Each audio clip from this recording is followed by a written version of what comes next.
goorsan daawadayaal waa mar kale iyo wararkii xuliga xaqiiqo oo aad kala socotaan Alool Media TV. qaybtan waxaynu ku eegaynaa haddii aan la idmo waa kee dalka NATO ka tirsan ee taageerada ugu weyn siiyey Ruushka. Macquul ma tahay in Ruushku abaalmarin dalkaas u siiyo dhul ay leedahay Ukraine? Maxaase ciqaab ah ee dowladdaasi la kulmi karta? Taariikhdu waa 23 March 2022. duca qabayaal ku soo dhawaada mar kale. Ra'iisul wasaare ku-xigeenka Ukraine Irina Vereshchuk ayaa su'aal ka keentay hadallada ka soo yeedhay dowladda dalka Hungary waqtigii ay socotay colaadda Ukraine. Hadalladan oo intooda badan loo arkayay in ay yihiin kuwa taageeraya Ruushka ayaa ra'iisul wasaare ku-xigeenku ku tilmaamtay kuwa Hungary ku rabto in ay ku helaan qaybo ka mid ah dhulka Ukraine iyo weliba gaas jaban oo madaxweyne Putin u siiyo abaalmarin. Khudbadda ra'iisul wasaare ku-xigeenka oo ah mid haysata kalsoonida dowladda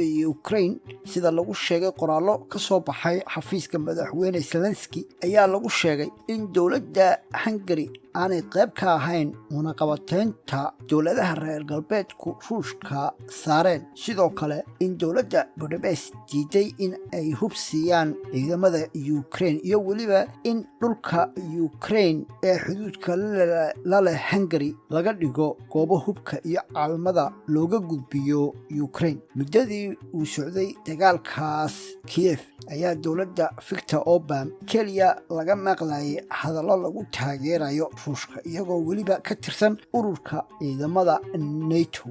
sidaa waxaa sheegtay ra'iisul wasaare ku-xigeenka Ukraine. Arrintan ayaa noqonaysa mid halis ku ah xulufada Mareykanka, waana markii koowaad ee dalka tirsan ururka ciidamada ee NATO uu la soo safto dal kale oo dagaal ka dhexeeyo. Madaxweynaha Faransiiska Emmanuel Macron mar uu arrinta Hungary ka hadlayay ayuu yidhi, waanu ognahay xaaladda Hungary. Dagaalkii labaad ee dunida waxaanu sidan oo kale ogeyn in ay la safteen Naatsigii Jarmalka, laakiin hadda arrintu way ka adag tahay tii hore, waayo waa xilli laysu adeegsan kara buu yidhi hubka nuclearka. markaas Hungary waa in ay ka fikirtaa go'aanka ay qaadanayso iyo dalalka ay xulufaysiga la yeelanayso. sidoo kale hogaamiyaha Ingiriiska Boris Johnson ayaa isagu sheegay in ay adag tahay in Hungary dibadda laga dhigo ururka NATO sababtoo ah buu yidhi waxaa markaas dhacaya in ay si toos ah ugu biiraan xulufada Ruushka. markaas waa in la ogaadaa rabitaankooda dhabta ah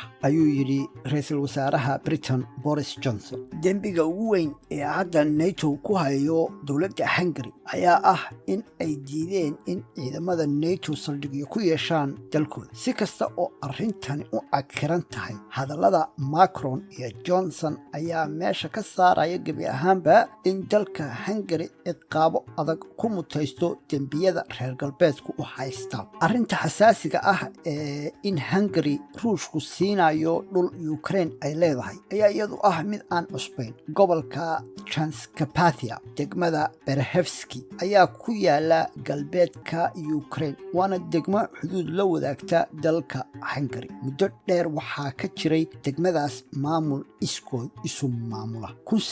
1999 markii Hungary ku guulaysatay in ay ka mid noqoto ururka NATO, hogaamiyayaashii markaas hayay talada degmadan ayaa ka dhawaajiyay xilliyadaas in ay macquul tahay in ay ku biiraan dalka Hungary markaasna ka go'aan Ukraine.